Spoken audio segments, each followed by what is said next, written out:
Hello everyone. इस video में मैं डिस्कस करने वाला हूँ short story the fall of house of Usher, जिसे लिखा है एडगर एलन पो ने। एडगर एलन पो को मैंने पहले भी डिस्कस किया हुआ है शॉर्ट फिक्शन में, जिसमें हमने डिस्कस किया हुआ था उनकी short story the cask of Amontillado. So उनकी राइटिंग स्टाइल को पहले भी डिस्कस किया है। ये स्टोरी भी सेम उसी तरह की है, यानी गॉथिक फिक्शन में हॉरर स्टोरी के अंदर आ जाता है। और एडगर एलन पो भी वेल नोन है, रिनाउंड है फॉर हिज गॉथिक फिक्शन या गॉथिक लिटरेचर लिखने के लिए, right. So begin with the short story. ये क्या है? टाइटल है जी fall of house of Usher. So most famous short story of Edgar Allan Poe and it is the masterpiece of American Gothic fiction में इसको masterpiece consider किया जाता है। So Gothic fiction के अंदर कौन कौन से themes होते हैं? Gothic fiction क्या होता है? Related to horror या dark romanticism के अंदर भी इसको discuss किया जाता है। इसके अंदर darkness होगा, strange होगा, melodramatic stories which led to something evil। So basically dark romanticism भी यही बात करता है। सो गॉथिक फिक्शन के क्या फीचर्स है? गॉथिक फिक्शन के अंदर हमें हॉरर देखने को मिलेगा, सुपर नेचुरलिज्म मिलेगा, डेथ, मैडनेस, हेरेडिटी, कर्सेस और मिडिवल लाइक सेटिंग। ये तमाम चीज़ें इस स्टोरी के अंदर आपको देखने को मिलेंगे। हम डिटेल एनालिसिस के साथ डिस्कस करेंगे स्टोरी को, राइट। सो ये इसकी पब्लिकेशन है। पॉइंट ऑफ व्यू देखा जाए तो ये स्टोरी फर्स्ट पर्सन नरेशन है। नरेटर अननेम नरेटर है जो हमें स्टोरी बता देता है, right. He describe the events as he experience them या as he saw them. So main characters basically 3 main characters है, जिसमें पहले नरेटर आ जाता है जो कि a friend of master of the house of Usher. उसका एक दोस्त है, यानी रॉड्रिक अशर का, जो हमारा करेक्टर है। He witness the terrifying events. So Roderick Usher आ जाते हैं। दूसरे character, he is the master of the house, यानी जो हाउस है, घर है हमारा, जिसको हमने कहा हाउस ऑफ अशर, ठीक है। सो ये उस घर के मालिक है and he suffer from a depressing malice, यानी डिप्रेशन का शिकार है ये बंदा। बाद में हम देखेंगे डिटेल एनालिसिस के साथ। पहले आपको करेक्टर्स इंट्रोड्यूस करा दूं। मैडलिन अशर, जो कि ट्विन सिस्टर है रॉड्रिक अशर की, and she also strange from, वो भी सफ़र करती है एक स्ट्रेंज इलनेस से, इसको भी मैडनेस है। सो उस हाउस में बेसिकली एक घर होता है, वहाँ पे 2 ट्विंस भाई और बहन रॉड्रिक अशर एंड मैडलिन अशर रहते हैं। So story goes like this कि एक दिन रॉड्रिक अशर अपने फ्रेंड यानी नरेटर को ख़त लिखते हैं और उसे अपने घर बुलाते हैं। तो the narrator arrives to the Usher house. उस लेटर में वो कहते हैं कि मेरी तबीयत सही नहीं, मैं डिप्रेशन का शिकार हूँ, तो मुझे आपकी नीड है। देन नरेटर पहुँच जाते हैं उनके घर। सो वहाँ घर के बाहर ही से अजीब से मंज़र स्टार्ट हो जाते हैं। डार्क रोमांटिसिज्म है, गॉथिक फिक्शन है, तो ये तमाम चीज़ें एलिमेंट्स आपको सेटिंग के अंदर देखने को मिलेंगे। जब वो नरेटर वहाँ पे पहुँच जाता है तो वहाँ पे घर के बाहर एक लेक था, वो हमें डार्क नज़र आता है, वो डार्क लेक है, ठीक है। So in old mansion encircled by a small town, यानी टाउन लेक को कहा जाता है। सो उसके अक्रॉस एक ब्रिज था जो कि हाउस की तरफ जाता है।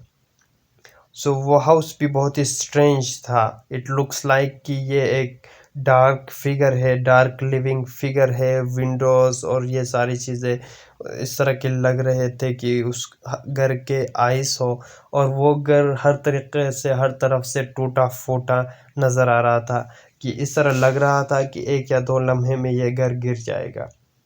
सो Roderick Usher he receives the visitor, यानी नरेटर को रिसीव करता है।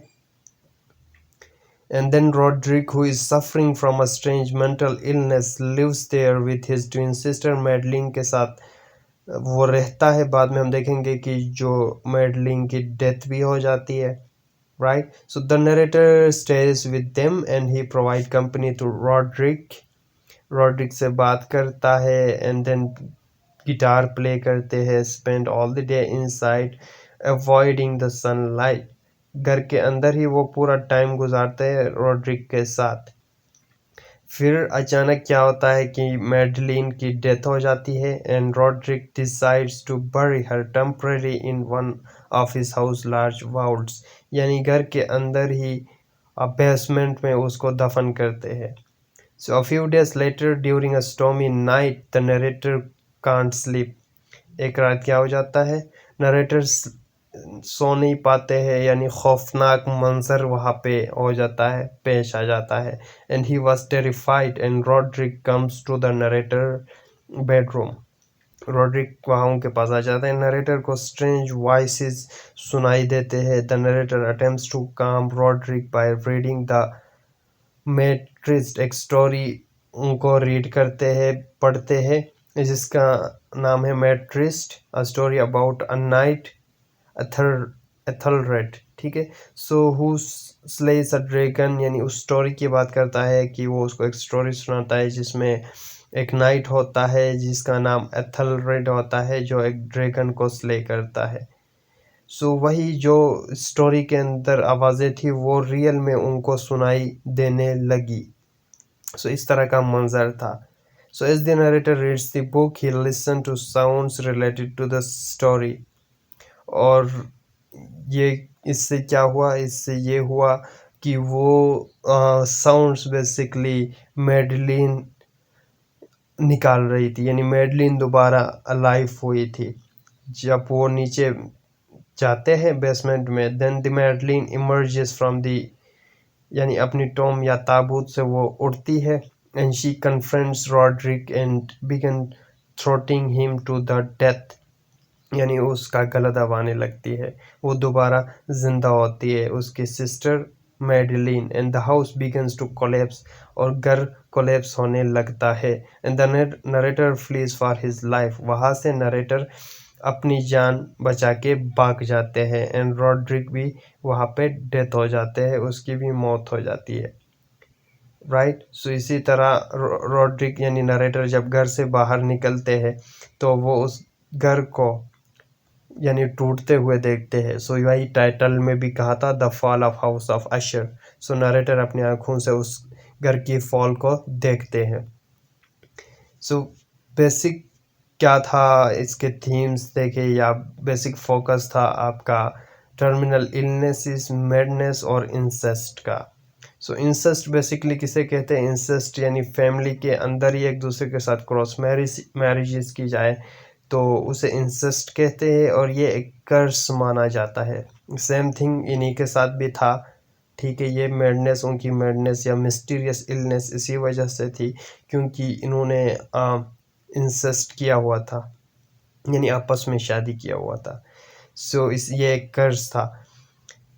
एंड देन सिंबलिज्म देखा जाए तो इस स्टोरी के अंदर जो लेक है टान इंसर्कलिंग द मेंशन एंड रिफ्लेक्ट करता है उस हर घर के इमेज को।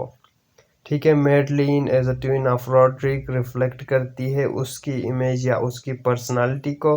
And desire of the Usher to isolate themselves from the outside world, और उनकी मेंटलनेस सिकनेस की एक और वजह यह भी थी कि वो दूसरे लोगों के साथ इंटरेक्ट नहीं करते थे, टोटल आइसोलेशन में थे। और जो ब्रिज है वो क्या सिंबलाइज करता है, the narrator and Roderick Usher's only link to the outside world, यही ब्रिज ही था, एक वाहिद लिंक दूसरे वर्ल्ड के साथ। और ये अशर जो नेम है ये क्या इंडिकेट करता है, so Usher is the door keeper. In this sense Roderick Usher opens the door to a frightening world of the narrator. And then storm आ जाता है। स्टॉर्म रिप्रेजेंट करता है टर्बुलेंट इमोशंस को जो कि करेक्टर्स एक्सपीरियंस करते हैं। कोलेप्सिंग मेंशन या जो जो हाउस है कोलेप्सिंग हाउस, वो fall of the Usher family को रिप्रेजेंट करते हैं। Right, so this is all about today's video. Thank you for watching.